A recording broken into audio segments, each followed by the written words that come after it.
जी कैफेट, आज के लेक्चर का आगाज करते हैं।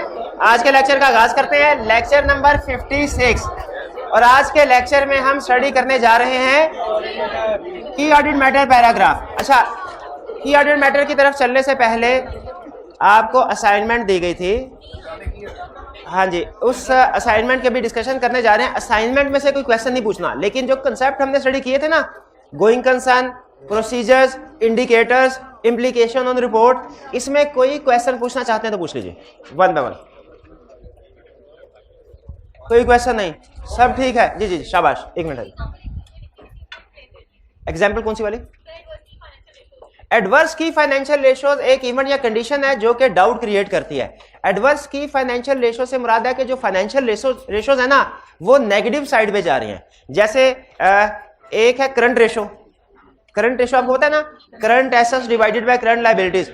वो अगर पिछले कई सालों से डाउन जा रही हो, 2:1, 1.6:1, 1.2:1, 0.9:1 डाउनवर्ड जा रही है, इसका मतलब है ये एडवर्स है, रेशोज एडवर्स हो रही है। ये गोइंग कंसर्न की तरफ इशारा कर रही है कि आपके एसेट्स कम है और लायबिलिटीज ज्यादा बढ़ रहे हैं। बिल्कुल नेट नहीं, ये एक एग्जांपल है ना। आगे जैसे ग्रॉस प्रॉफिट रेशो या नेट प्रॉफिट रेशो ये डिक्रीज हो रही हो। जैसे डेट इक्विटी रेशो ये एडवर्स हो रही हो, डेट की अमाउंट ज्यादा बढ़ रही है, इक्विटी की कम हो रही है। इसी तरह इंटरेस्ट कवरेज रेशो होती है, कभी पढ़ी आपने? Interest coverage ratio, interest coverage कि आप प्रॉफिट में से कितनी दफा इंटरेस्ट पे कर सकते हैं। पहले 6 टाइम्स था, अब 2 टाइम्स है, तो इसका मतलब है आहिस्ता आहिस्ता आपका प्रॉफिट इतना ज्यादा नहीं कि वो इंटरेस्ट की पेमेंट जो है वो ज्यादा कर सके। तो ये बहुत सी जब रेशोज होती हैं, हम एनालिसिस करते हैं तो इकट्ठा करके देखते हैं। अगर जो अहम वाली रेशोज है, जैसे ये जितनी रेशो मैंने आपको बताई अहम है, ये एडवर्स साइड पे जा रही हो तो हम कहते हैं ये एक इंडिकेशन है जो कि गोइंग कंसर्न की तरफ इशारा कर रही है। ठीक है जी। अगेन प्रैक्टिकली आपको बता दूं, एक आधी की रेशो एडवर्स होने से कोई प्रॉब्लम नहीं होती। ज्यादा की रेशोज अगर एडवर्स हो फिर गोइंग कंसर्न का इशू राइज होता है।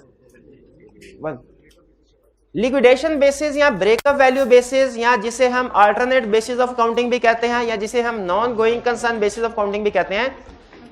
इसका मतलब ये है, देखिए मैनेजमेंट ने पहले असेस करना होता है स्टार्ट में फाइनेंशियल स्टेटमेंट्स बनाने से पहले कि बेसिस ऑफ काउंटिंग क्या होगी, गोइंग कंसर्न अजम्पशन एप्रोप्रिएट है कि नहीं, गोइंग कंसर्न एप्रोप्रिएट है कि नहीं। ये मैनेजमेंट ने, हमने तो बाद में करना है, पहले मैनेजमेंट ने असेस करना है। किस वक्त? फाइनेंशियल स्टेटमेंट्स बनाते वक्त। अगर गोइंग कंसर्न अजम्पशन एप्रोप्रिएट है, यानी मैनेजमेंट अगले 12 महीने, कंपनी अगले 12 महीने चलेगी, तो फाइनेंशियल स्टेटमेंट्स बनती हैं गोइंग कंसर्न बेसिस के ऊपर, यानी रूटीन के मुताबिक, करंट नॉन करंट की क्लासिफिकेशन के साथ, और फिक्स्ड एसेट्स को कॉस्ट पे, एसेट्स और लायबिलिटीज जो है वो कॉस्ट पे रखते हैं। लेकिन अगर गोइंग कंसर्न नॉट एप्रोप्रिएट हो, नॉट एप्रोप्रिएट का मतलब क्या है कि अगले 12 महीने के अंदर अंदर कंपनी बंद हो जाएगी, तो फिर financial statements going concern basis पे नहीं बनती, फिर बनेगी नॉन गोइंग कंसर्न बेसिस पे, जिसे अल्टरनेट बेसिस ऑफ काउंटिंग भी कहते हैं, जिसे लिक्विडेशन बेसिस ऑफ काउंटिंग भी कहते हैं, लिक्विडेट हो रही है ना कंपनी, जिसे ब्रेकअप वैल्यू बेसिस भी कहते हैं, क्योंकि सब खत्म हो रहा है। तो इसीलिए इस बेसिस में, नॉन गोइंग में, फिर फाइनेंशियल स्टेटमेंट में हम करंट और नॉन करंट की कोई क्लासिफिकेशन नहीं करते, क्योंकि सारा कुछ करंट हो जाता है, 12 महीनों के अंदर ही सेटल हो जाना सारा कुछ। और फिर एसेट्स को भी और लायबिलिटी कॉस्ट पे नहीं, बल्कि जो उनकी मार्केट वैल्यू है उसके ऊपर शो करवाया जाता है। तो इसलिए ध्यान में रखिए, ये जो basis of counting going concern होगी कि नॉन गोइंग कंसर्न होगी, इसका परवेसिव इफेक्ट है फाइनेंशियल स्टेटमेंट में, ये ध्यान में रखिएगा, इसका परवेसिव इफेक्ट होता है फाइनेंशियल स्टेटमेंट। क्लियर हो गया? अच्छा, एक स्टूडेंट ने क्वेश्चन पूछा था, उसने कहा सर केस स्टडी में हम ये तो आइडेंटिफाई करने के काबिल हैं कि इस केस स्टडी में कोई ऐसा इवेंट या कंडीशन तो नहीं जो गोइंग कंसर्न को इफेक्ट कर रहा हो, ये आइडेंटिफाई करने के काबिल है, बता भी देंगे। लेकिन क्या क्वेश्चन में हमसे वो ये जजमेंट करवाएगा कि बताओ इस सिचुएशन में गोइंग कंसर्न एप्रोप्रिएट है या नहीं है? क्या ये जजमेंट, ये फैसला हमने खुद करना होगा केस में? याद रखें, नहीं करना होगा। आपसे जो भी केस स्टडी, आप जितने भी गोइंग कंसर्न के क्वेश्चन देखेंगे ना, या आपसे प्रोसीजर पूछेगा कि बताओ ये इवेंट या कंडीशन सामने आ गया है, इसको एड्रेस करने के लिए क्या प्रोसीजर है, एडिशनल प्रोसीजर, वो पूछेगा। या आपसे पूछेगा ये केस स्टडी है, इसमें इवेंट या कंडीशन आइडेंटिफाई करो, या आपसे इंपैक्ट ऑन रिपोर्ट पूछेगा।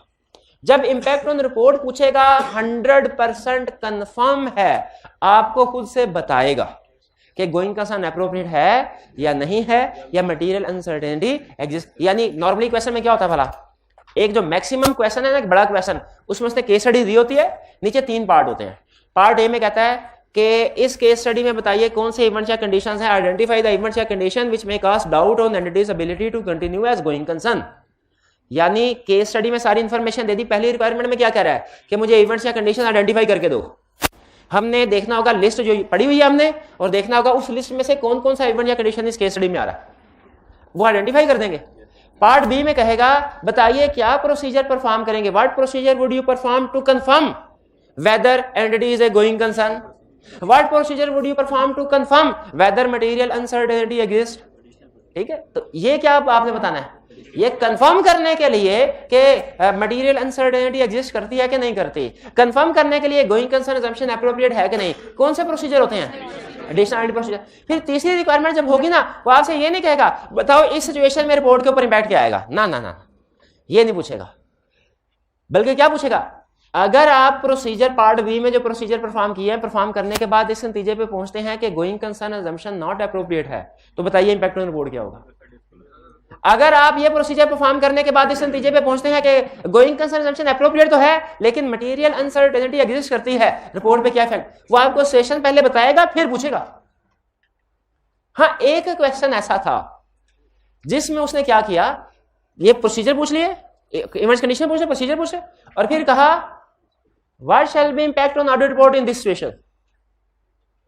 इसमें हमने क्या खुद जज करना था कि मटेरियल शाबाश सारी पॉसिबिलिटीज को डिस्कस कर देना था कि अगर प्रोसीजर परफॉर्म करने के बाद हम इस नतीजे पे पहुंचते हैं कि गोइंग कंसर्न अजम्पशन एप्रोप्रिएट है, तो अनमोडिफाइड ओपिनियन हम कहते हैं कि जी appropriate but material uncertainty exist, तो unmodified plus paragraph going concern uncertainty का। और अगर हम इसलिए यानी सारी सिचुएशन को डिस्कस करना था, खुद से आप जजमेंट नहीं लगा सकते, ना वो एग्जामिनर आपसे रिक्वायर करेगा कि गिवन इंफॉर्मेशन से बताइए कि ये एप्रोप्रिएट है या नहीं है, ये आपको खुद बताएगा, पक्की बात है। क्लियर हो गया मेरे भाई क्वेश्चन? और की क्वेश्चन पूछना चाहते हैं? इनएबिलिटी टू ऑब्टेन फाइनेंसिंग, भाई पता चला सैलरीज नहीं पे की इस महीने, 2 महीने की सैलरी पे नहीं की, बिजली के बिल पे नहीं किए और पैसे नहीं है, बैंक से लोन लेने की बात चल रही है लेकिन बैंक ने रिफ्यूज कर दिया, यह है inability to obtain finance. Suppliers changing the terms, इसका मतलब क्या है, हम जिसे उधार माल खरीदते थे उसने कहा भाईजान पहले 2 महीने की पहली पेमेंट अभी पेंडिंग है, अब आपको उधार माल नहीं बेचना, मजीद माल चाहिए ना, पैसा लेके आए, अब क्रेडिट की बजाय कैश टर्म्स पे बात होगी आपसे। ये समझ आ गया? एरियर आर डिसकंटिन्यूएशन डिविडेंड का मतलब क्या है कि डिविडेंड पे नहीं कर पा रहे, एरियर का मतलब डिक्लेयर कर दिया, पे नहीं कर पा रहे, और नॉन पेमेंट का मतलब डिक्लेयर ही नहीं कर रहे। लिस्टेड स्टॉक एक्सचेंज की लिस्टिंग रेगुलेशन में है, अगर एक कंपनी 3 साल तक डिविडेंड पे नहीं ना करती, उसके खिलाफ इन्वेस्टिगेशन शुरू हो जाती है, तो कर क्या रहे हैं, प्रॉफिट किधर जा रहा है। ठीक है, तो अगर डिविडेंड पे नहीं कर रही कोई कंपनी, क्यों नहीं पे कर रही होगी, प्रॉब्लमेटिक सिचुएशन में, प्रॉफिट है फिर भी डिविडेंड पे नहीं कर रही, प्रॉब्लम। और अगर प्रॉफिट नहीं है, वो डायरेक्ट गोइंग कंसर्न की कंडीशन है, और अगर प्रॉफिट है और डिविडेंड पे नहीं कर रही, ये भी गोइंग कंसर्न की कंडीशन है, क्योंकि इसका मतलब यह है ये काउंटिंग एडजस्टमेंट कर रहे हैं, प्रॉफिट जो आ रहा है ना काउंटिंग पॉलिसी वगैरह चेंज इस तरह की एडजस्टमेंट से आ रहा है, वरना असल में कैश होता तो डिस्ट्रीब्यूट ना करते थे। Non compliance with laws and, ये तो सब, ये बहुत अहम कंडीशन है, non compliance with laws and regulation. देखिए, एक है non compliance with debt covenant, loan agreement की नॉन कंप्लायंस करना। अब मुझे बताइए, आईएमएफ से लोन लिया, आईएमएफ ने कहा कि भाई ये टैक्स ज्यादा लगाए, पेट्रोल की कीमत बढ़ाएं, हम कहते हैं नहीं बढ़ाते, आईएमएफ क्या कर, लोन नहीं देगा, गोइंग कंसर्न डाउट, और अगर लोन दिया हो कहेगा वापस करो, है ही नहीं तो क्या करेंगे फिर, बैंकरप्सी वाली कंडीशन, डाउट आ गया ना। अगर हमें अल्टरनेट सोर्स चाइना से सप्लाई ना है, अल्टरनेट से फाइनेंस अरेंज ना हो, तो पाकिस्तान तो गया। उसी तरीके से कंपनी में भी अगर कल ऐसा खुद सवाल पूछ के खुद ही डिटेल कर रहा था, तूने तू भी बोला था 3 बने, 1 2 3, तो 2 तरह की वायलेशन होती है केस स्टडीज में, एक होगी लोन एग्रीमेंट की और एक होगी किसी लीगल रिक्वायरमेंट की। दोनों का इफेक्ट सेम है कि अगर लोन एग्रीमेंट की वायलेशन, दोनों गोइंग कंसर्न को अफेक्ट कर रही है। डेट कोविनेंट की वायलेशन की ना, बैंक कहेगा भाई अच्छा मेरी कंडीशन लगाई थी नहीं पूरी की, लाओ पैसे वापस, ये भी गोइंग, पैसे नहीं है तो गोइंग कंसर्न इशू। और अगर लॉ की वायलेशन की तो गवर्नमेंट लाइसेंस कैंसिल कर देती है, गवर्नमेंट वो बिजनेस बंद कर देती है, ये भी गोइंग कंसर्न, ये ज्यादा सीवियर इशू है गवर्नमेंट वाला। ठीक है। लेकिन एग्जाम में जब कभी आपसे कहेंगे ना डेट की वायलेशन हुई है या गवर्नमेंट रेगुलेटरी एक्शन है, आपने इसे गोइंग कंसर्न की तरफ इंडिकेशन के तौर पे लेके डिसीजन के ऊपर नहीं पहुंचना। गोइंग कंसर्न नॉट एप्रोप्रिएट, बल्कि क्या कहना इवेंट्स या कंडीशन है which may cause doubt on going concern, confirm additional procedure के बाद होगा। क्लियर हो गया? ये दोनों एग्जाम्पल आपने एक पूछी थी, मैंने दो बता दी। एक कौन सी पूछी थी आपने? लीगल रिक्वायरमेंट्स की, और मैंने डेट एग्रीमेंट की भी समझा दी, क्योंकि दोनों मिलती जुलती हैं और इफेक्ट सेम है, गोइंग कंसर्न पे डाउट क्रिएट होता है।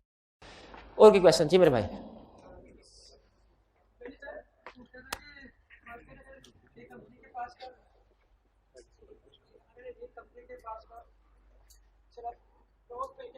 ठीक है, ठीक है,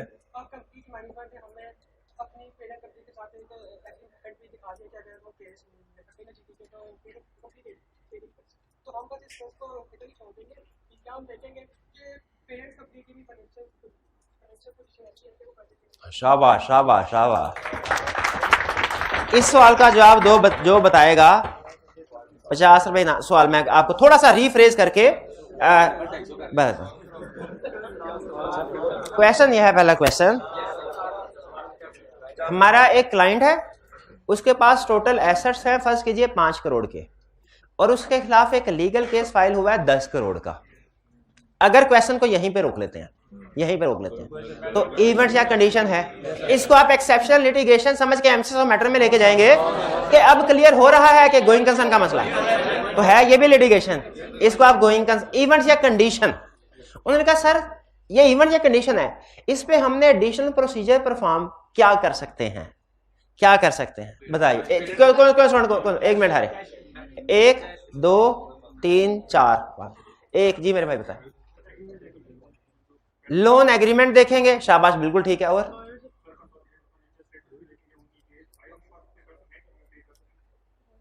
लॉयर से भी पूछ लेंगे, देखेंगे मैनेजमेंट के पास पैसे नहीं है, हमारे सामने है लिटिगेशन के हवाले से, हो सकता है वो कोई फैसला हो चुका है तो बात उधर ही कंफर्म हो जाए, ठीक है, क्योंकि लीगल केस है, लीगल केस में हमेशा लॉयर से ओपिनियन लेना है हमने। अच्छा एक मिनट हरी, और पेरेंट कंपनी से हम पूछेंगे कि वो देखेंगे अगर पेरेंट कंपनी ने कोई सपोर्ट दिया कि नहीं दी। एक मिनट हरी, एक होता है इंटेंशन, एक होता है एबिलिटी, ये दो लफ्ज याद रखिएगा, इंटेंशन और एबिलिटी। हमने एज ऑडिटर दोनों देखना है। इंटेंशन क्या, इस दफा 5 पेपर पास करूंगा, एबिलिटी है कि नहीं, एबिलिटी है कि नहीं, ये भी देखना चाहिए ना। सिर्फ इनकी इंटेंशन पे डिसीजन थोड़ी कर लेंगे, और कोई नहीं बोलेगा। होल्डिंग कंपनी की इंटेंशन है कि जरूरत पड़ने पे अगर इनके खिलाफ केस का फैसला आया तो हम इनको पैसे लोन के तौर पे दे देंगे, ये हमने एग्रीमेंट देख लिया, और कोई नहीं बोलेगा। ये होल्डिंग कंपनी ने सब्सिडी के साथ ये एग्रीमेंट किया हुआ था, हमने मजीद कोई प्रोसीजर परफॉर्म करना क्या नहीं, और कोई नहीं बोलेगा 3 दफा कह चुका, फिर कहते सर मैंने कुछ नहीं कहा, मेरी तरफ ना है जी। उनकी एबिलिटी भी देखे कैसे,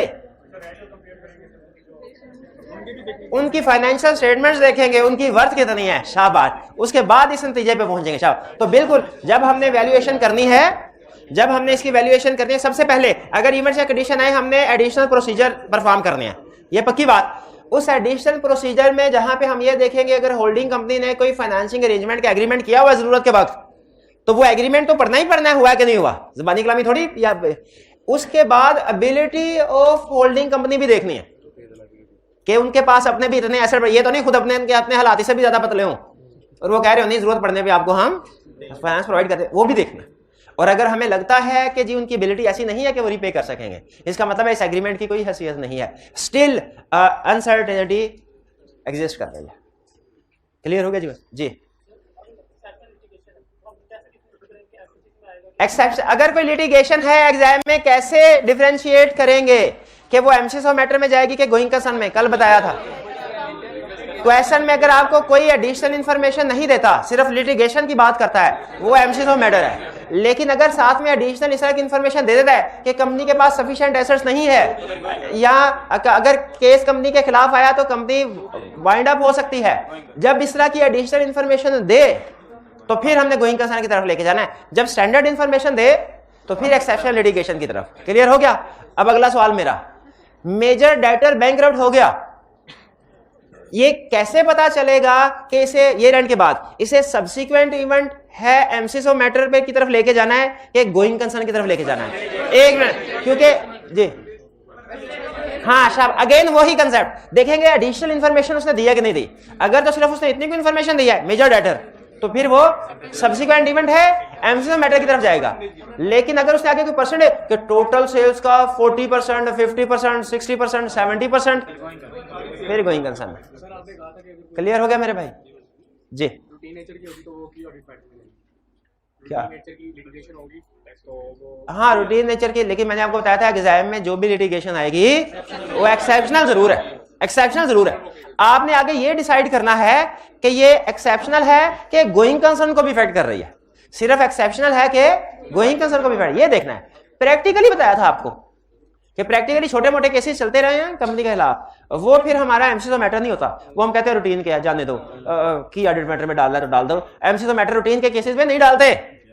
लेकिन एक्सेप्शनल लिटिगेशन हो तो एमसीएस ऑफ मैटर, और एक्सेप्शनल लिटिगेशन से कंपनी टूटने का खतरा हो गोइंग कंसर्न, फर्क है। इसी तरीके से आपको टैक्स कंटीजेंसी का भी बताया था, वो क्या रूल था? रूटीन नेचर की टैक्स कंटीजेंसी हो तो की ऑडिट मैटर, और अगर कहे कि कोई रेगुलेटरी एक्शन है फिर MCS of matter, MCS of matter. Going concern में टैक्स वाला कोई नहीं है मेरा ख्याल में, टैक्स वाले नहीं है, लीगल केस वाला पॉइंट था, टैक्स वाला नहीं। इसका मतलब है टैक्स वाले इश्यूज के ऊपर गोइंग कंसर्न पे कोई प्रॉब्लम नहीं आएगी कभी। देखिए अगर लिखा हो ना तो जो उसने लिखा उसके मुताबिक चलेंगे। अगर उसने कहा कि टैक्स का है कि अभी आपने ऑर्डर पास कर दिया और कंपनी के पास कुछ भी, तो फिर जो कहेगा उसके मुताबिक। लेकिन मैं आपको वो बताऊंगा जो नॉर्मली केस स्टडी में टेस्ट करता है या कर सकता है, ठीक है?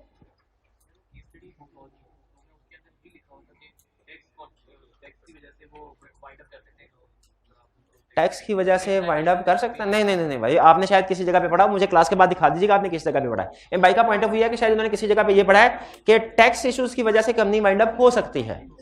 मेरा नहीं ख्याल के कहीं पे हो, लेकिन देखिए जैसे भाई का अगर वो क्वेश्चन में इस तरह की बात लिख दे तो वाइंड अप कर देंगे, तो फिर इसका मतलब है गोइंग कंसर्न की तरफ लेके जा रहे हैं, हम ले जाएंगे उस सूरत में। लेकिन नॉर्मली ऐसे होता नहीं, और ना ही मैंने टैक्स के ऊपर कोई इस तरह का क्वेश्चन देखा है, मुझे दिखा दीजिएगा जी।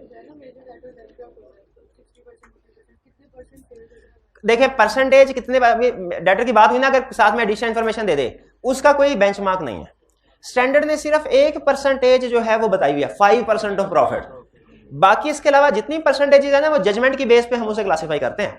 तो अगर आप मेरे से पूछे ना सर डेटर बैंकरप्ट हो गया, साथ में परसेंटेज दी है, तो कितने परसेंट पे उसको गोइंग कंसर्न की तरफ लेके जाना है और कितने परसेंट में नहीं लेके जाना, तो स्टैंडर्ड मैंने लिखा वो आपकी जजमेंट है। आप नॉर्मली जो भी परसेंटेज हो उसे गोइंग कंसर्न की तरफ ले जाए, ठीक है?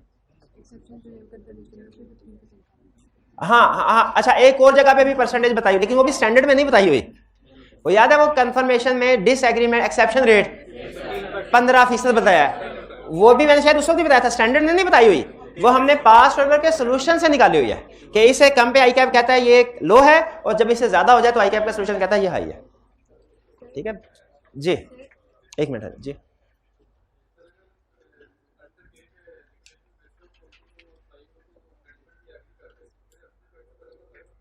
हाँ, अगर financial statements non going concern basis पे बननी चाहिए, गोइंग कंसर्न एप्रोप्रिएट नहीं है और मैनेजमेंट एग्री कर गई कि ठीक है हम नॉन गोइंग कंसर्न बेसिस पे फाइनेंशियल स्टेटमेंट बनाते हैं, तो क्या material uncertainty related to going concern का पैरा आएगा? तो फिर कौन सा पैरा आएगा? एमसीएस मैटर, शाबाश एमसीएस मैटर आएगा, ठीक है? इस सिचुएशन में अगर मैनेजमेंट एग्री कर जाए तो एमसीएस मैटर आएगा, और अगर मैनेजमेंट एग्री नहीं करती तो मिस स्टेटमेंट है, एडवर्स ओपिनियन आएगा, और उसके साथ बेसिस ओपिनियन चेंज होगा, और उसके साथ एमसीएस मैटर के गोइंग कंसर्न कोई भी नहीं आएगा। डुप्लीकेशन थोड़ी करनी है, डुप्लीकेशन थोड़ी करनी जी मेरे भाई। जी जी ठीक है, दोनों में से नहीं नहीं, देखें डिस्क्लोजर तो आएंगे ना हर केस में। अगर going concern assumption not appropriate है, उसने financial statement non going concern basis पे बनाई है और उसका डिस्क्लोजर भी दे दिया हुआ है, तो फिर कौन सा पैराग्राफ आएगा?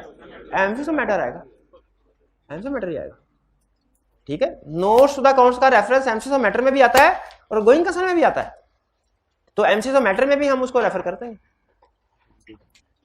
ठीक है, इसमें एमसीज ऑफ मैटर आएगा। और भी क्वेश्चन? चलिए अब क्वेश्चन की तरफ चलते हैं। अच्छा, ये वॉल्यूम 1 के क्वेश्चन है। वॉल्यूम 2 के क्वेश्चन ये आज की ऑडिट मैटर के साथ कल डिस्कस करेंगे, क्योंकि अगर आज वॉल्यूम 2 की तरफ गए ना फिर ये लेक्चर के लिए टाइम नहीं बचना।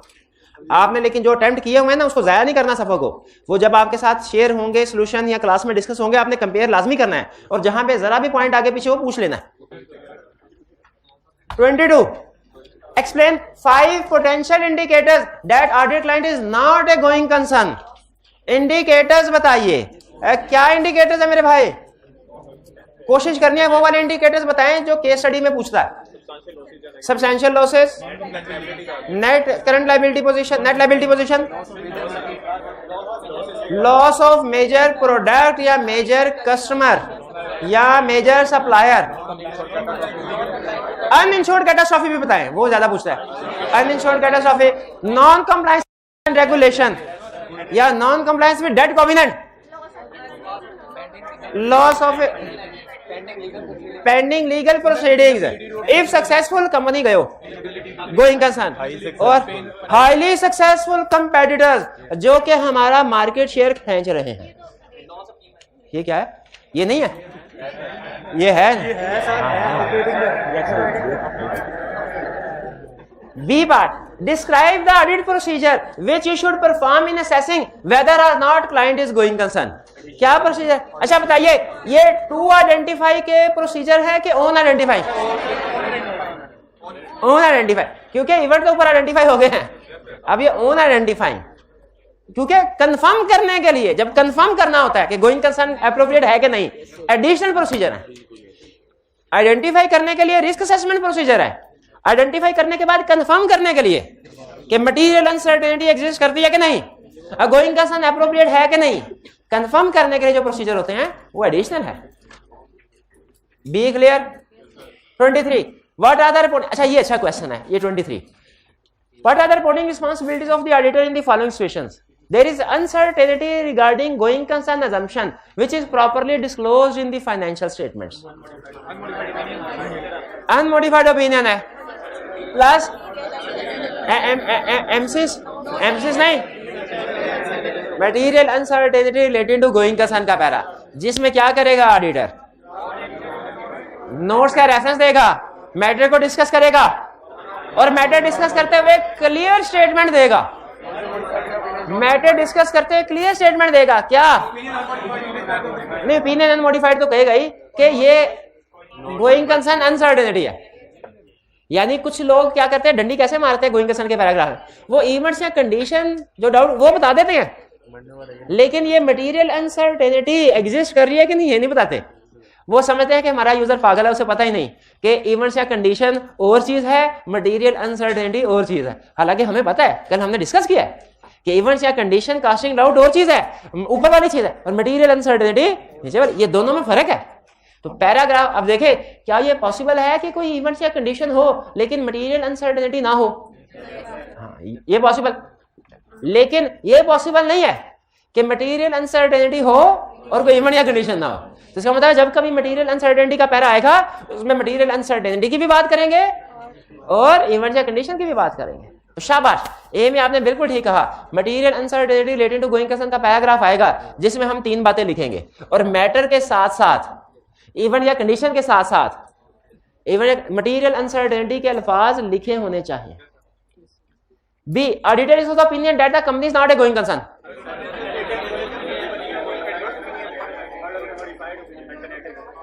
एक मिनट हारिए, अब देखिएगा स्टूडेंट कैसे फेल होते हैं। जी मेरे भाई, कौन बताएगा? अब बताएं।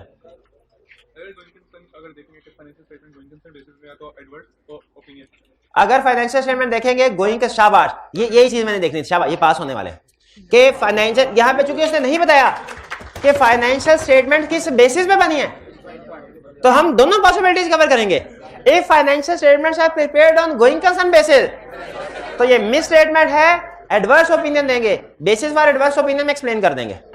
और अगर financial statement going concern alternate basis पे बनी है, अनमोडिफाइड ओपिनियन, लेकिन एमसीज और मैटर पैराग्राफ इंक्लूड करेंगे जिसमें हम एक्सप्लेन करेंगे रेफरेंस मैटर के financial statement non going concern basis पे बनी हुई है। और स्टेटमेंट क्या, opinion is not modified in respect of this one. शाबाश। 24 outcome of an uncertainty depends on future action are events that under direct control of that are not under direct control of entity but it may have material effect on the financial statement. Discuss impact of an uncertainty on auditor's report. अच्छा, उसने general uncertainty का word पूछा है, मैं इसको specific going concern के हवाले से पूछ रहा हूं। अगर गोइंग कंसर्न अनसर्टेनिटी है, इसका रिपोर्ट पे क्या फर्क आएगा? देखा जाएगा डिस्क्लोज किया कि नहीं की, नहीं की तो मिस स्टेटमेंट, इफेक्ट मटीरियल है तो क्वालिफाइड, परवेसिव है तो, और अगर डिस्क्लोज की हुई है तो अनमोडिफाइड ओपिनियन, और रिपोर्ट पे para material uncertainty related to going concern. 24 clear है? इसमें देखिए आप ये जरूर नोट करते रहें कि किसमें आपने दोनों पॉसिबिलिटीज कवर करनी है, किसमें सिर्फ एक, ठीक है? इसमें उसने 23 के पार्ट ए में उसने कह दिया था डिस्क्लोज इन फाइनेंशियल स्टेटमेंट्स, हमने सिर्फ डिस्क्लोज वाली डिस्कस की। बी में उसने ये नहीं बताया था कि फाइनेंशियल स्टेटमेंट गोइंग कंसर्न के मुताबिक बनी है कि नहीं बनी, हमने दोनों डिस्कस किया। ये समझे इस चीज को, ये इजी मार्क्स होते हैं जो लूज कर जाते हैं। नेक्स्ट 25 केस स्टडी कल करें, चले ठीक है ठीक है ठीक है।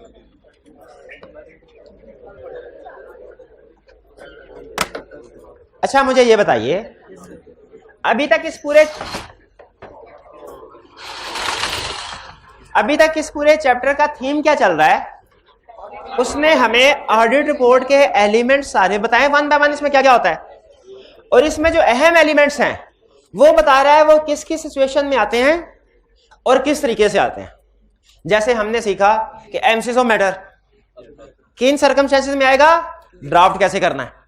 हमने सीखा अदर मैटर किन सर्कमस्टेंसेस में आएगा, ड्राफ्ट कैसे करना है।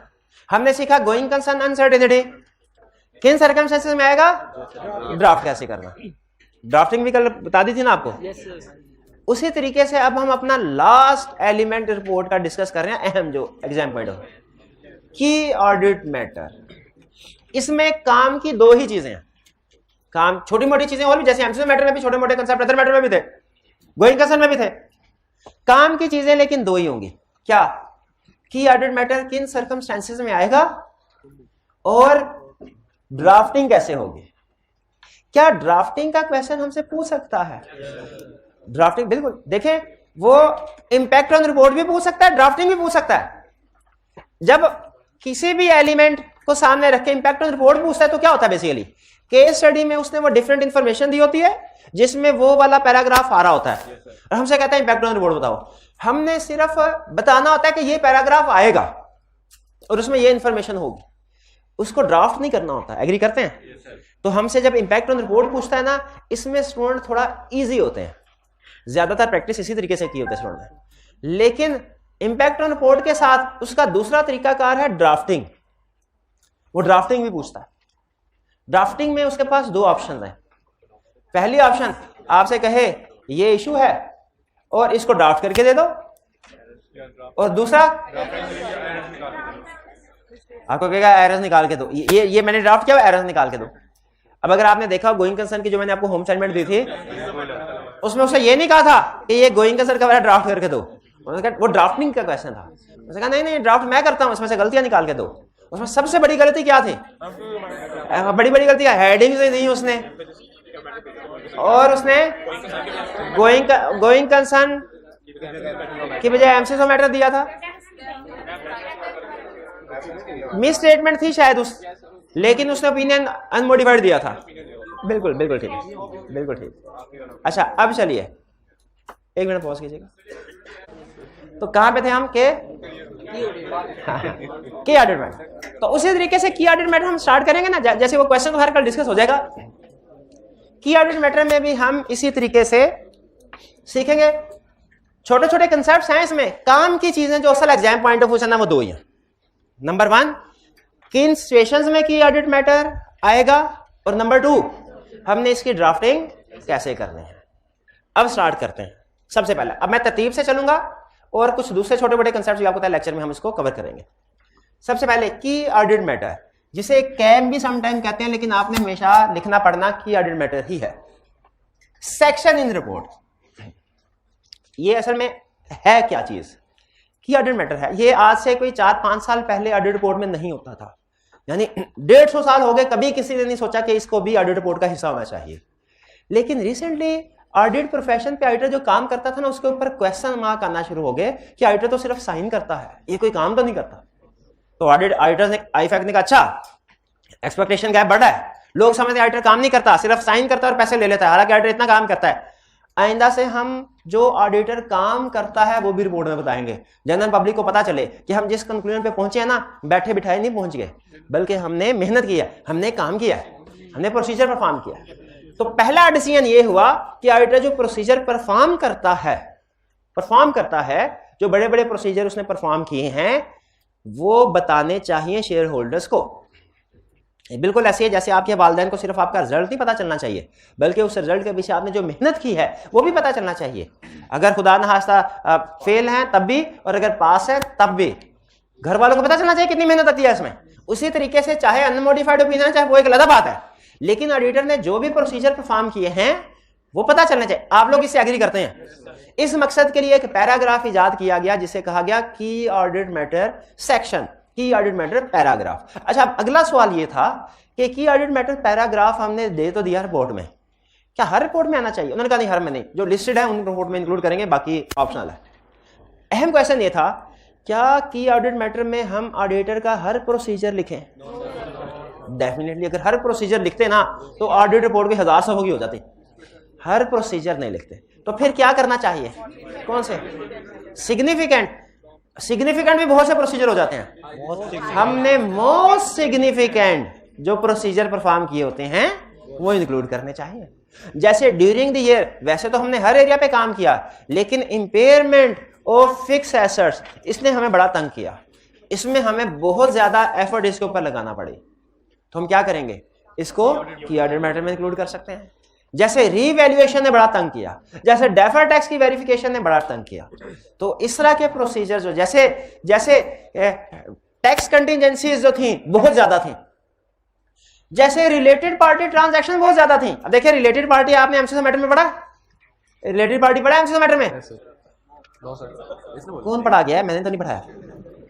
रिलेटेड पार्टी एमसीएस मैटर के एग्जांपल में रिलेटेड पार्टी तो नहीं था, अदर मैटर में था, अदर मैटर में था, गोइंग कंसर्न में था। तो इसका मतलब है कि ऑडिट, लेकिन इसको वेरीफाई करना मुश्किल होता है ना? कैसे पता चला मुश्किल होता है? वो transaction outside normal course of business, वो transaction not on arm length basis, वो procedure if unidentified related parties are identified. खुद बताए सारे प्रोसीजर आसान थे। तो अगर रिलेटेड पार्टी के हवाले से प्रोसीजर परफॉर्म किए हो की ऑडिट मैटर में बता देने चाहिए कि नहीं? इन शॉर्ट, पूरे ऑडिट में हमने जितने भी प्रोसीजर परफॉर्म किए, इनमें जो टॉप 2 या टॉप 3 प्रोसीजर्स हैं, टॉप 2-3 एरियाज के प्रोसीजर, वो हम की ऑडिट मैटर में इंक्लूड करेंगे। लेकिन याद रखें, जिस तरह एमसीएस ऑफ मैटर में उसने एक नसीहत की थी ना कि एक्सेसिव यूज ना करना इसका, ये ना हो कि एक रिपोर्ट के अंदर 3-3, 4-4 एमसीएस ऑफ मैटर पैराग्राफ 5-5 आ रहे हैं, नहीं। उसी तरह यहां पे भी कह रहा है कि की ऑडिट मैटर जो है इनको रीजनेबल रखना है, तादाद को 2 कर लो, 3 कर लो, ज्यादा दिल करे 4 कर लो। ये नहीं कि आपने 10-12 एरियाज के ऊपर की ऑडिट मैटर इंक्लूड कर दिया, ठीक है?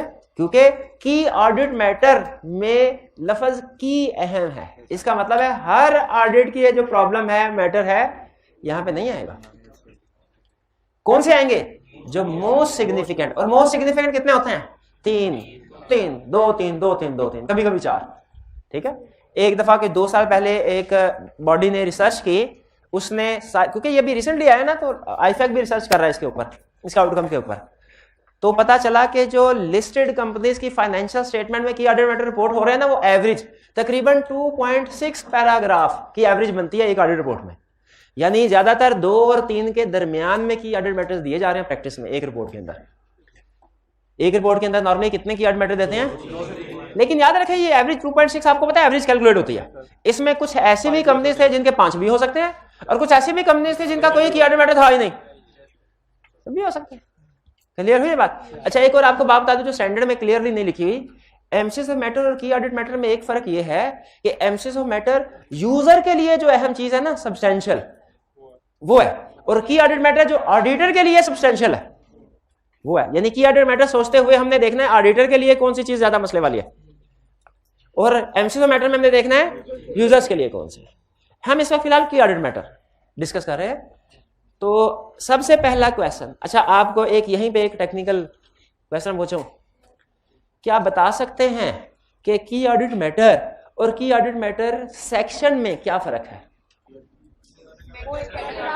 हाँ, की ऑडिट मैटर सेक्शन एक पूरा पैराग्राफ है, की ऑडिट मैटर इसके अंदर इंडिविजुअल मैटर्स है, इंडिविजुअल मैटर, यानी रिपोर्ट में की ऑडिट मैटर सेक्शन एक ही होगा, जो उसके अंदर की ऑडिट मैटर्स हैं वो एक से ज्यादा भी हो सकते हैं, वो 2 भी हो सकते हैं, 3 भी हो सकते हैं, 4 भी हो सकते हैं।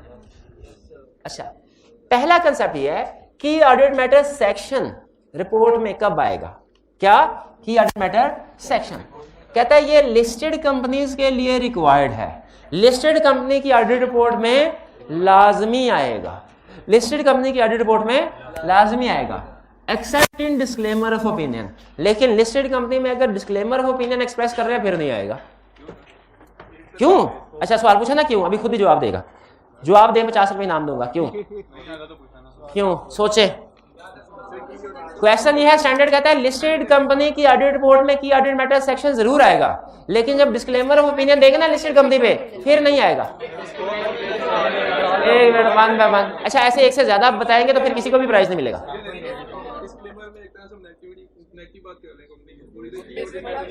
हाँ, शाबाश, तकरीबन सही कंसेप्ट। डिस्क्लेमर कह रहे, डिस्क्लेमर ऑफ ओपिनियन हम कह रहे हैं हमने कोई काम किया ही नहीं, कोई एविडेंस लिया ही नहीं।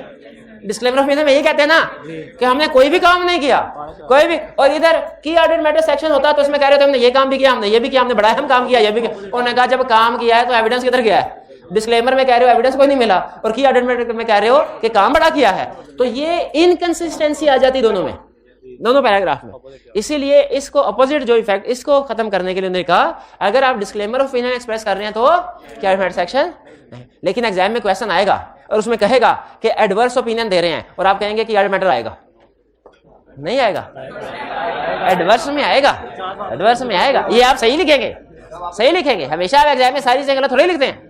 ये से डिस्क्लेमर में नहीं आएगा की ऑडिट मैटर, एडवर्स ओपिनियन है तो की ऑडिट मैटर आएगा, आएगा। Unless required by. अब देखिए पूरे ऑडिट में जहां कहीं रिक्वायर्ड बाय लॉ आ गई ना कोई चीज, तो आपको जो भी पढ़ाया गया है उसको करे साइड पे, और जो लॉ कह रहा है वो अमल कर ले। ये हर जगह का असूल, हर जगह का असूल। आगे चलते हैं। अच्छा, लिस्टेड कंपनी के केस में तो जरूर आएगा अनलेस के डिस्क्लेमर ओपिनियन दे रहे हैं। अनलिस्टेड के केस में ऑप्शनल है, इंक्लूड करना चाहे ऑडिटर तो कर सकता है, उसका बड़ा दिल कर रहा है कि ऑडिट मैटर सीखा है क्लास में, लेकिन लिस्टेड क्लाइंट कोई नहीं मेरे पास आ रहा, अनलिस्टेड में दे दो, अनलिस्टेड में। फॉर एग्जांपल अगर कोई पब्लिक इंटरेस्ट एंटिटी है, उसमें आप समझते हैं जरूरी है, इंक्लूड करना चाहे कर सकते हैं। पब्लिक इंटरेस्ट एंटिटी वो होती है जिसमें पब्लिक इंटरेस्ट इन्वॉल्व होता है, जिसमें डायरेक्ट पब्लिक डीलिंग हो रही होती है, जैसे बैंक्स, इंश्योरेंस कंपनीज, जैसे चैरिटी ऑर्गेनाइजेशन, उसमें भी डायरेक्ट पब्लिक डीलिंग होती है, लोग आगे डोनेशन देते हैं, म्यूचुअल फंड्स वगैरह, लोग आगे पैसे इन्वेस्ट करते हैं। चलिए, अच्छा ये तो कंसेप्ट था कि ऑडिट मैटर सेक्शन का, कब आएगा कब नहीं आएगा। अब क्या स्टडी करने जा रहे हैं की ऑडिट मैटर। की ऑडिट मैटर है क्या? सुने, पहला असूल मुझे बताइए, क्या ऑडिटर डायरेक्टर्स को कुछ मैटर्स कम्युनिकेट करता है? करता है। हाँ, चैप्टर 2 में पढ़ा था कि ऑडिटर की प्राइमरी रिस्पांसिबिलिटी तो ओपिनियन देना है, लेकिन to communicate in accordance with finding as required by ISS, ये भी उसकी रिस्पांसिबिलिटी है। तो ऑडिटर डायरेक्टर्स को कुछ मैटर कम्युनिकेट करता है। ये भाई मुझे बताएंगे कौन कौन से मैटर्स अभी तक हमने सीखे हैं जो डायरेक्टर्स को कम्युनिकेट करता होगा, बताइए जरा। अगर कोई मिस स्टेटमेंट है, मैनेजमेंट ठीक नहीं कर रही, वो बताते हैं। अगर स्कोप लिमिटेशन है, मैनेजमेंट रिमूव नहीं करी, वो भी बताते हैं। इंटरनल कंट्रोल वीकनेसेस हो, वो भी बताते हैं। रिलेटेड पार्टी कौन सी? जो मैनेजमेंट ने आइडेंटिफाई नहीं की या जिस पे अप्रूवल नहीं ली, वो भी डायरेक्टर्स को बताते हैं। और रिस्क ऑफ फ्रॉड, बिल्कुल ठीक है। तो इसका मतलब हम सारे इस बात से एग्री करते हैं कि ड्यूरिंग द ऑडिट बहुत से ऐसे मैटर्स हैं जो ऑडिटर डायरेक्टर्स को कम्युनिकेट करता है। एग्रीड? तो from matters communicated with those shall be governance, in matters से। अच्छा आप देखिए, जो मैटर्स कम्युनिकेट किए गए होते हैं वो नॉर्मल होते हैं कि सिग्निफिकेंट? तभी लेवल है, डायरेक्टर लेवल पे बात सिग्निफिकेंट ही होगी, छोटी मोटी थोड़ी होगी। सिग्निफिकेंट मैटर्स कम्युनिकेट किए, तो जो की ऑडिट मैटर्स सिग्निफिकेंट होते हैं कि मोस्ट सिग्निफिकेंट? Most significant. तो मोस्ट सिग्निफिकेंट सिग्निफिकेंट भी होता है, पहले सिग्निफिकेंट फिर ही मोस्ट। तो इसका मतलब है जो भी की ऑडिट मैटर होगा वो हमेशा उसी लिस्ट में से उठाया जाएगा जो डायरेक्टर्स को कम्युनिकेट किया है। एग्री करते हैं कि नहीं? क्योंकि डायरेक्टर्स को करनी है सिग्निफिकेंट, और मोस्ट सिग्निफिकेंट उन्हीं में से मोस्ट सिग्निफिकेंट होगा। यानी अगर डायरेक्टर्स को 20 मैटर्स कम्युनिकेट किए गए हैं तो इन्हीं 20 मैटर में से जो टॉप 2, टॉप 3, टॉप 4 होंगे वो हमारे की ऑर्डर मैटर होंगे, जो इनसिग्निफिकेंट में से मोस्ट सिग्निफिकेंट है। यही सिखा रहा है। कह रहा है selected from matters communicated with दो चार मैटर कम्युनिकेट किए, इनमें से जो मोस्ट सिग्निफिकेंट मैटर हैं किसके? करंट पीरियड के, वो की ऑर्डर मैटर होंगे। वो की बात होता है पिछले साल का भी कोई मैटर होता है, जैसे पिछले साल कोई एरर करेक्शन कोई और मसला, तो पिछले साल के की ऑर्डर मैटर में होगा ना, इस साल के की ऑर्डर मैटर में थोड़ी होगा। इस साल के की ऑर्डर मैटर में तो इसी साल का मैटर होगा। तो की ऑर्डर मैटर में 3 चीजें होना जरूरी हैं। मोस्ट सिग्निफिकेंट पहले नहीं है, पहले मैटर्स कम्युनिकेटेड विद ओजावी गवर्नेंस, फिर उसमें से मोस्ट सिग्निफिकेंट, और फिर होना भी करंट पीरियड का चाहिए। करंट पीरियड का चाहिए। यानी बात बात आपको पता ना, हम पिछले साल का एविडेंस यूज कर लेते हैं तो करंट पीरियड। बात बात ऐसा भी होता है, ये हमारे स्कोप से बाहर है। हमारा जो आखिरी क्लाइंट मेरे आर्टिकल्स के बाद हर मैनेजरियल लेवल पे जब जॉब की, उसमें जो आखिरी मेरी जॉब थी ना, वो एक हॉस्पिटल था, और उस हॉस्पिटल का ऑडिट रिक्वायर्ड नहीं होता, उसका ऑडिट नहीं होता था। लेकिन गवर्नमेंट चेंज, आपको पता है हर आने वाली गवर्नमेंट की ख्वाहिश होती है पिछली गवर्नमेंट का कोई ना कोई स्कैंडल उठाए। तो उन्होंने क्या कहा, उन्होंने हमारी फर्म से कॉन्टैक्ट किया। फर्म वैसे मेरा नहीं ख्याल कि उसका एक्सेप्ट किया, क्योंकि हमारी फर्म पॉलिटिकल क्लाइंट्स को अवॉइड करती थी, वो बाद में दूसरी गवर्नमेंट आके मसला करती होती है। तो उन्होंने कहा कि आप पिछले इस हॉस्पिटल का पिछले 5 साल का ऑडिट करें और देखिए इसमें कोई गड़बड़ मसले मसाइल है तो हमें रिपोर्ट करें। ठीक है, ये अगर ऑडिट एक्सेप्ट कर लिया जाता, मुझे नहीं पता, मैं उसके बाद क्या हुआ, फॉर्म से मैं निकल आया था, टीचिंग में आ गया। अगर ये एक्सेप्ट कर लिया गया होता, ये स्टैट्यूटरी ऑडिट होता है, नॉन स्टैट्यूटरी? Non statutory. क्या इसमें की ऑडिट मैटर इंक्लूड कर सकते हैं? लिस्टेड नहीं है तो रिक्वायर्ड नहीं है, करना चाहे तो कर सकते हैं। अच्छा, उसने कहा पिछले 5 सालों का ऑडिट करें, पिछले 5 साल का। उसमें 2000 फर्ज कीजिए कि 2009 भी था, 8 भी था, 7 भी था, 6 भी था, 5 भी था। अब हर साल में, अब देखिए रिपोर्ट तो हमने 2009 में देनी थी ना, 2009 की रिपोर्ट में एक साल का अलग-अलग ओपिनियन दे देना था। ठीक है, यानी कि एक ऑप्शन होती है कि 5 रिपोर्ट इशू कर दें, एक ऑप्शन होती है एक ही रिपोर्ट के अंदर 5 ओपिनियन दे दें। 5 रिपोर्ट तो एक ही आज ही जानी थी, बैक डेट पे जाके थोड़ी रिपोर्ट इशू करनी थी। उसमें एक की ऑडिट मैटर 2006 का है, एक 7 का, एक 8 का, एक 9 का है। बताइए कि उसमें सारे की ऑडिट मैटर्स आएंगे या सिर्फ 2009 का? ये वो बता रहा है, यही बता रहा है कि जो लेटेस्ट वाला है ना, रिसेंट वाला, वो आपने इंक्लूड करना है। पुराने वालों का टाइम गुजर चुका, वो एक्सपायर हो गए थे जरूर, लेकिन वो एक्सपायर। करंट पीरियड वाली एग्जांपल समझ आ गई क्यों लिखा है? तो की ऑडिट मैटर जब कभी आप किसी डेफिनेशन पूछे, आपकी डेफिनेशन में 3 अल्फाज लाजमी आने चाहिए। कौन कौन से? दो Shafi governance, most significant, current period. इसके बगैर आपकी डेफिनेशन कंप्लीट नहीं है, जो मर्जी लिख लें। और ये 3 लफ्ज लिख दिए, डेफिनेशन कंप्लीट है, दुनिया का हर ऑडिटर एग्री करेगा, यही डेफिनेशन बनती है। क्लियर हो गया? अच्छा, आगे चलते हैं। की ऑडिट मैटर। अब हमने आपको बताया 2 चीजें सीखनी है। क्या? कैसे डिटरमिन करें कोई मैटर की ऑडिट मैटर है कि नहीं, और ड्राफ्ट कैसे करें। डिटरमिन कैसे करें, ड्राफ्ट कैसे करें। No problem. कहता है आपने कुछ फैक्टर कंसीडर करने हैं, इन फैक्टर्स को सामने रख के डिसाइड करेंगे। इन फैक्ट आपको पता है स्टैंडर्ड नॉर्मली चीजें ऑडिटर की जजमेंट पे छोड़ता है, लेकिन जजमेंट कुछ फैक्टर्स पे डिपेंड कर रही होती है। जैसे उसने सिखाया था सफिशिएंट एप्रोप्रिएट ऑडिट एविडेंस क्या होगा, उसने कहा ऑडिटर की जजमेंट में डिपेंड करता है, लेकिन उसने कहा जजमेंट भी हवाई नहीं होगी, ये फैक्टर पे। ये ना सिक्का छाल के कहीं हेड आया तो एविडेंस सफिशिएंट है, टेल आया तो सफिशिएंट नहीं है। उन्होंने कहा ये भी जजमेंट है एक तरह से, लेकिन ये प्रोफेशनल जजमेंट नहीं है। प्रोफेशनल जजमेंट हमेशा कुछ फैक्टर्स पे डिपेंड कर रही होती है। तो की ऑडिट मैटर क्या है, उसने कहा ये ऑडिटर की जजमेंट पे छोड़ते हैं हम, क्योंकि कुछ पता नहीं किस ऑडिटर को क्या प्रॉब्लम लगे। ठीक है, किस ऑडिटर को क्या अब देखें आपके अकाउंटिंग में कितने चैप्टर्स हैं? FR1। चले फर्ज कीजिए 12 चैप्टर्स हैं, 12 टॉपिक्स हैं। अब मैं इनसे पूछूं, हो सकता है इनके लिए कोई और चैप्टर मोस्ट सिग्निफिकेंट हो, इनसे पूछूं हो सकता है इनकी मेहनत किसी और चैप्टर्स पे लगी हो। तो हालांकि सिलेबस एक ही है, फाइनेंशियल स्टेटमेंट वही है, हो सकता है एक ऑडिटर के लिए कोई और एरिया मोस्ट सिग्निफिकेंट है, दूसरे ऑडिटर के लिए कुछ और, तो उसने जजमेंट में छोड़ा। लेकिन जजमेंट भी फैक्टर्स पे डिपेंड करती है। उसने कहा ये नहीं एकड़ बकड़ बम्बे वो करके कोई ये चैप्टर की मैटर है, ये नहीं, ऐसे नहीं। देखो किस चैप्टर्स में रिस्क ऑफ मिस स्टेटमेंट ज्यादा है, कौन सा chapter exam point of view से ज्यादा अहम है, किस चैप्टर में आपको समझने के लिए ज्यादा प्रैक्टिस करना पड़े, है वो की ऑडिट मैटर होंगे। और अगर आपके सारे की ऑडिट मैटर नहीं, ऐसे नहीं, मोस्ट सिग्निफिकेंट। तो ये याद रखिए, ये वेरी कर सकता है ऑडिटर टू ऑडिटर, लेकिन कुछ फैक्टर्स को सामने रख के डिसाइड करना है। जैसे सिग्निफिकेंट रिस्क, क्या कहना चाह रहा है, जिन एरियाज में सिग्निफिकेंट रिस्क होगा की ऑडिट मैटर हो सकते हैं, अगर बाकी कंडीशन भी पूरी हो। जिन एरियाज में सिग्निफिकेंट जजमेंट्स और अनसर्टेनिटी इन्वॉल्व होगी की ऑडिट मैटर हो सकते हैं।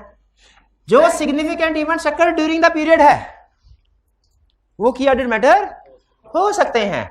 Significant event occur during the period. अच्छा, ये एमसीक्यू मैटर में नहीं पढ़ा था?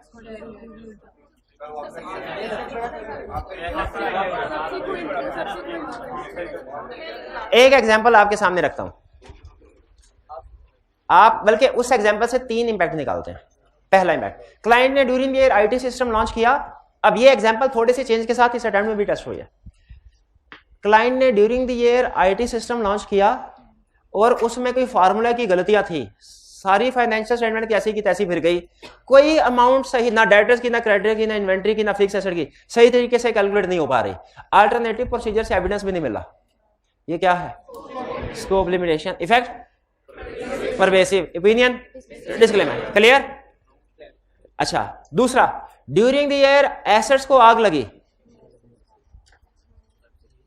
और जो नुकसान हुआ मैनेजमेंट ने रिकॉर्ड कर लिया। एमसीज ऑफ मैटर पढ़ा था हमने, ड्यूरिंग द ईयर की एग्जांपल भी थी एमसीज ऑफ मैटर में। Major disaster affecting entities financial position, financial position को अफेक्ट कर रहा है। अच्छा, अगर during the year IT system launch किया, हमें बड़ी ही मेहनत करना पड़ी उसकी ट्रांजैक्शन को वेरीफाई, लेकिन हो गई वेरीफाई, हो गई वेरीफाई, लेकिन बड़ी मुश्किल से हुई।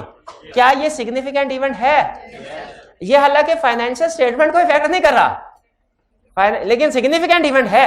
अगर फाइनेंशियल स्टेटमेंट को इफेक्ट कर रहा होता ना तो फिर एमसीक्यू मैटर, यहां पे की ऑडिट मैटर। ठीक है, लेकिन बहरहाल अगर किसी जगह पे आपको लगे ना कि कोई एग्जांपल ऐसी आई कि आपने दे दी ना एमसीक्यू मैटर में लिखी हुई है ना की ऑडिट मैटर में, जजमेंट लगानी है तो वहां पे जजमेंट लगा दें, जजमेंट लगा दें। बेहतर है की ऑडिट मैटर में ले जाएं इस तरह की सिचुएशन को। जो नई सिचुएशन आती है ना और वो एमसीक्यू मैटर में भी नहीं है, उधर मैटर में भी नहीं है, वो गोइंग कंसर्न में भी नहीं है, वो मिस स्टेटमेंट में नहीं है, स्कोप लिमिटेशन में नहीं है, किधर फिट कर दें? ठीक है, इसका क्राइटेरिया थोड़ा सा रिलैक्स है, लेकिन याद रखें शर्तें पूरी होनी चाहिए। क्या? डायरेक्टर्स को जरूर कम्युनिकेट किया हो, डायरेक्टर को जरूर कम्युनिकेट किया। मोस्ट सिग्निफिकेंट करंट पीरियड भाई क्लियर। कॉम्प्लेक्सिटी सब्जेक्टिविटी क्या कह रहा है? अगर कोई मैटर ऐसा है जो बहुत कॉम्प्लेक्स है, बड़ी सब्जेक्टिविटी इन्वॉल्व है, सब्जेक्टिविटी समझते हैं ना, अनसर्टेनिटी, तो वो की ऑडिट मैटर हो सकता है। अगर किसी एरिया में स्पेशलाइज्ड नॉलेज किसी एक्सपर्ट को यूज किया है, किसी एक्सपर्ट को, तो वो की ऑडिट मैटर हो सकता है। ये फैक्टर्स बताए हैं उसने, इन फैक्टर्स को सामने रख के डिसाइड करना है कि ऑडिट मैटर है कि नहीं। ठीक है, लेकिन ये फैक्टर्स होते हैं प्रैक्टिशनर्स के लिए, जिन्होंने अपनी जजमेंट अप्लाई करनी है। एग्जाम में नॉर्मली आपको चाहिए होती है लिस्ट। आप कहते हैं सर एग्जाम में बैठ के कैसे हमें पता चलेगा कि इसको किधर लेके जाए? हमें लिस्ट दे रहे, ये मिस स्टेटमेंट की लिस्ट है, ये स्कोप लिमिटेशन की है, ये एमसीक्यू मैटर की, ये अदर मैटर की, ये गोइंग कंसर्न की, ये की ऑडिट मैटर की। हम लिस्ट याद करेंगे, एग्जाम में जो सिचुएशन आई जिस लिस्ट की उधर फिट कर देंगे। तो ये फैक्टर्स कंसीडर करने हैं। लेकिन नॉर्मली जो एग्जाम में एग्जाम्पल टेस्ट करता है या कर सकता है उसकी अलग से भी लिस्ट बनी हुई है। ये आपकी आसानी के लिए लिस्ट बनी है कि मुश्किल के लिए? अगर ये लिस्ट ना बनी होती तो आपको क्या करना पड़ता? आपको इन फैक्टर्स को सामने रखे जजमेंट अप्लाई करना पड़ती। तो अब आपके लिए आसानी क्या हुई? इनमें से कोई भी सिचुएशन एग्जाम में आ जाए, दस्ती पहुंच जाए की ऑडिट मैटर पे, ये तो की ऑडिट मैटर है। फॉर एग्जाम्पल, अच्छा हमारी कोशिश ये है कि अहम वाली एग्जाम्पल ऊपर जो एग्जाम में ज्यादा टेस्ट करता है और कम अहम वाली नीचे, लेकिन बहरहाल एग्जाम में कुछ भी पूछ सकते हैं, सारी लिस्ट अहम है। रीवैल्यूएशन ऑफ फिक्स एसेट है या इंपेयरमेंट ऑफ फिक्स एसेट्स है। रीवैल्यूएशन का मतलब होता है अपवर्ड मूव जाना, इंपेयरमेंट का मतलब होता है डाउनवर्ड जाना। क्या रीवैल्यूएशन का आसान है कि मुश्किल? एक्सपर्ट भी आ जाता है। और इंपेयरमेंट, इसमें तो एक्सपर्ट नहीं आता, लेकिन इसमें सब्जेक्टिविटी ज्यादा है, जजमेंट ज्यादा है, फ्यूचर के कैश फ्लोज प्रेडिक्ट करने होते हैं। तो एग्जाम में जहां कहीं आ जाए कि क्लाइंट ने रीवैल्यूएशन करवाई है और डिस्क्लोजर लेकिन नहीं दिया, तो क्या करेंगे? क्या करेंगे? क्या करेंगे? मिस स्टेटमेंट है, की ऑर्डर मैटर नहीं है। चाह रहा हूं, अगर कहे कुछ एसेट्स की रीवैल्यूएशन की है, कुछ की नहीं की, ये मिस स्टेटमेंट है। क्वालिफाइड इस पे की ऑर्डर मैटर नहीं, लेकिन रीवैल्यूएशन की है और सही की है, ये ऑर्डर मैटर। इंपेयरमेंट की है, सर्कमस्टेंसेस डिस्क्लोज नहीं की, और इंपेयरमेंट की है और सही रिकॉर्ड डिस्क्लोज कर दिया, ये ऑर्डर मैटर। शाबाश। फिर इसके बाद न्यू अकाउंटिंग स्टैंडर्ड्स। जब न्यू अकाउंटिंग स्टैंडर्ड आ गया, मटेरियल फैक्ट है, क्या करेंगे? कर दिया, सारा कुछ सही किया हुआ। New accounting standards, emphasis of matter. ये इसका ये क्या है? ये चेंज इन फ्रेमवर्क या पॉलिसी। नया अकाउंटिंग स्टैंडर्ड आ गया, वो emphasis of matter. Existing standard में कोई रिक्वायरमेंट चेंज हो गई, वो की ऑर्डर मैटर। ये आपको बताया था ना उधर कि ये न्यू अकाउंटिंग स्टैंडर्ड और चीज है, चेंज इन अकाउंटिंग पॉलिसी और चीज है। तो ये चेंज इन अकाउंटिंग पॉलिसी हो तो की ऑर्डर मैटर आता है, और न्यू अकाउंटिंग स्टैंडर्ड हो तो इस पूरे ये एग्जाम पॉइंट ऑफ व्यू से ना, और प्रैक्टिस में भी सबसे अहम चैप्टर में से एक चैप्टर समझा जाता है ऑडिट रिपोर्ट का। और इसमें की टू सक्सेस एक ही है, क्या भला? आपको हर सिचुएशन की लिस्ट याद होनी चाहिए। ये स्कोप लिमिटेशन है, ये मिस स्टेटमेंट है, ये एम्फेसिस मैटर की लिस्ट है, ये अदर मैटर की लिस्ट है, ये गोइंग कंसर्न की लिस्ट है, ये की ऑर्डर मैटर की। जिसको लिस्ट याद है ना, क्वेश्चन उसका क्लियर है, आसान। वो सिर्फ फिर थोड़ा सा फंसता है प्रोसीजर जब पूछ ले, वो प्रोसीजर पूछ ले, वरना बाकी रिपोर्ट के ऊपर इंपैक्ट उसका परफेक्ट हो जाता है कि रिपोर्ट पे क्या इंपैक्ट आएगा। एग्जाम में केस स्टडी में उसने पूछा ना रिपोर्ट पे क्या इंपैक्ट है, वो परफेक्ट हो जाएगी।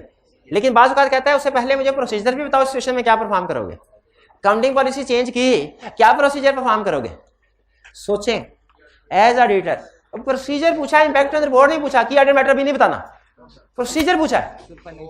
देखेंगे, रीजन पूछेंगे मैनेजमेंट से क्यों पॉलिसी चेंज की, क्या इससे true and fair view achieve हो रहा है, और फिर देखेंगे क्या इसकी एप्लीकेशन IFRS के मुताबिक की गई है, क्या डिस्क्लोजर दिए गए हैं, ये भी प्रोसीजर ही हैं, ये लिखें। तो प्रोसीजर पे आप बाज़ औक़ात फंस जाते हैं, लेकिन अगर लिस्ट याद होगी ना, इंपैक्ट ऑन रिपोर्ट आपका क्लियर है। फिर acquisition, disposal, restructuring of business unit. Business unit एक होता है एक एसेट को बेचना, एक होता है ग्रुप ऑफ एसेट को बेचना।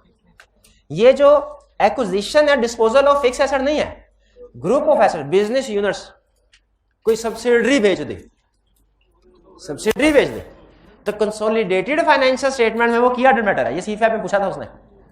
लेकिन अगर एक ही कंपनी हो, उसका आप पूरा एक डिपार्टमेंट, एक प्रोडक्ट है, पेप्सी वालों ने कहा आज के बाद हम एक्वाफिना नहीं बनाएंगे, सारे एसेट में एक आधा एसेट नहीं बेचे, एक आधा एसेट बेचे ना, वो की ऑर्डर मैटर नहीं होता, वो तो रूटीन है ना।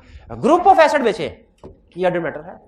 या एक्वायर करें, तो मेजर एक्विजिशन हो, डिस्पोजल हो, या रीस्ट्रक्चरिंग ऑफ बिजनेस हो, ये क्या है? डेफर्ड टैक्स आसान है, प्रोविजंस, ग्रेचुटी, प्रोविजंस वगैरह पेएबल है, प्रोविजन आसान। अच्छा, ये प्रोविजन फॉर बैड डेट आसान होगी, लेकिन ये जो प्रोविजन फॉर रीस्ट्रक्चरिंग है, ये भी आसान है। ये रिस्क असेसमेंट में आएगा रीस्ट्रक्चरिंग की प्रोविजन वो जो होता है क्या क्या जब फिक्स है, डिस्पोज, डिसमेंटलिंग की प्रोविजन आसान है, उसकी काउंटिंग आसान है, उसको एस्टिमेट करना मुश्किल। 10 साल बाद क्या अमाउंट डिसमेंटलिंग की होगी, डिस्काउंट करने के लिए क्या डिस्काउंट रेट यूज करना है, ये भी चले, ये भी आसान है। प्रोविजन फॉर रिटायरमेंट बेनिफिट्स, अब बताएं, पेंशंस, चले आसान है भाई, मुझे तो मुश्किल लगता है, मैं तो ऑडिट करूंगा तो इसे की ऑर्डर मैटर में डालूंगा, चले ठीक है। लेकिन ये चूंकि आपको पता है ये कोई पक्की लिस्ट थोड़ी है, ये तो केस टू केस वेरी करते हैं, केस टू केस वेरी करते हैं। आपको हो सकता है डेफर्ड टैक्स मुश्किल लगते हो, मुझे हो सकता है IS2 मुश्किल लगता हो, मेरे लिए की ऑर्डर मैटर कुछ और है, आपके लिए कुछ और।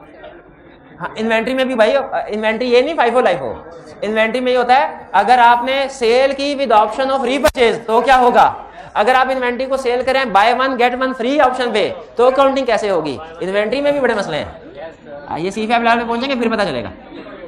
अगर एक्सपर्ट या कंपोनेंट आइडिया को यूज किया किसी एरिया में तो मुश्किल था इसीलिए दूसरों को बुलाया। टैक्स कंटीजेंसी, अच्छा इसके ऊपर तो ये तो गलत हो गया, सॉरी, एमसीएस मैटर नहीं देते। हाँ, टैक्स कंटीजेंसी में की ऑर्डर मैटर आता है, एमसीएस मैटर उस वक्त आता है जब रेगुलेटरी एक्शन हो। एक मिनट, समझ क्यों नहीं आ रही ये टाइम? अच्छा 2 मिनट। हाँ, आपकी शालीमार एक्सप्रेस छूट रही है, 2 मिनट ठहर जाएंगे तो क्या हो जाएगा?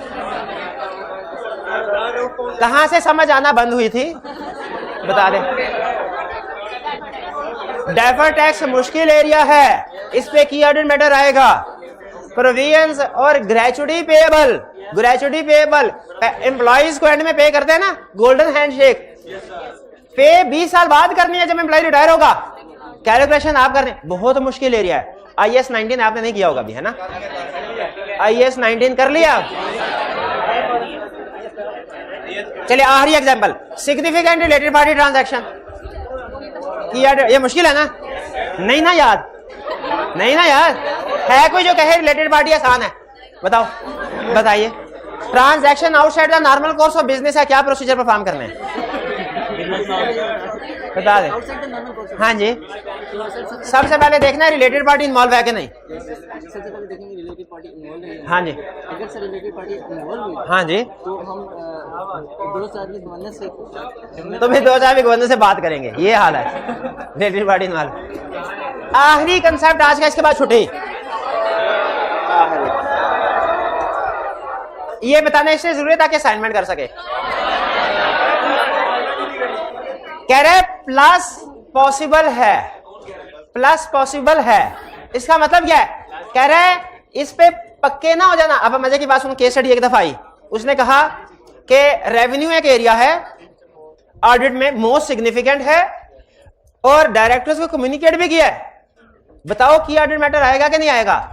स्टूडेंट ने कहा मैंने से एक चीज याद किया जो सर ने कही थी, ये देखा लेके आया। उसने कहा कहीं पे भी रेवेन्यू नहीं लिखा हुआ। उसने कहा की ऑडिट मैटर नहीं आएगा। कमेंट्स में उसने कहा भाई ये एग्जांपल्स हैं, रूल ऊपर दिखाया, रूल अहम होता है कि एग्जांपल्स?